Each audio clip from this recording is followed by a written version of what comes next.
পুর নিয়োগ দুর্নীতি মামলায় মদন মিত্রের ছেলে, বড় ছেলে এবং ছোট ছেলে তারা সিজিওতে হাজিরা দিয়েছেন এবং আজকে দেখা গিয়েছে যে মদন মিত্রের স্ত্রী এবং তার ছোট ছেলে দুজনেই কিন্তু এসেছিলেন সিজিও কমপ্লেক্সে এবং হাজিরা দিয়েছেন। এবং গতকাল মদন মিত্রের বড় ছেলে এসেছিলেন, প্রায় 9 ঘন্টা জিজ্ঞাসাবাদের, ম্যারাথন জিজ্ঞাসাবাদের মুখোমুখি হন তিনি এবং তারপরেই দেখা গেল আজকে মদন মিত্রের স্ত্রী এবং তার ছোট ছেলে শুভরূপ মিত্র তারা দুজনেই সিজিও কমপ্লেক্সে হাজিরা দেন।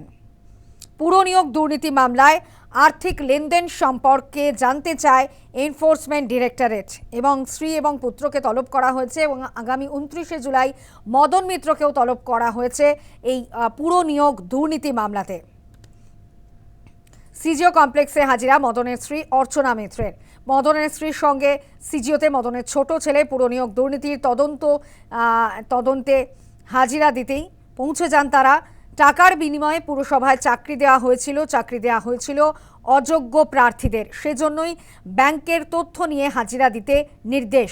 অর্থাৎ আর্থিক লেনদেন সম্পর্কে জানতে চায় এনফোর্সমেন্ট ডিরেক্টরেটের আধিকারিকরা। গতকাল সিজিওতে হাজিরা দেন মদনের বড় ছেলে, পরশু হাজিরা দিতে আসেন ছোট ছেলে শুভরূপ মিত্র।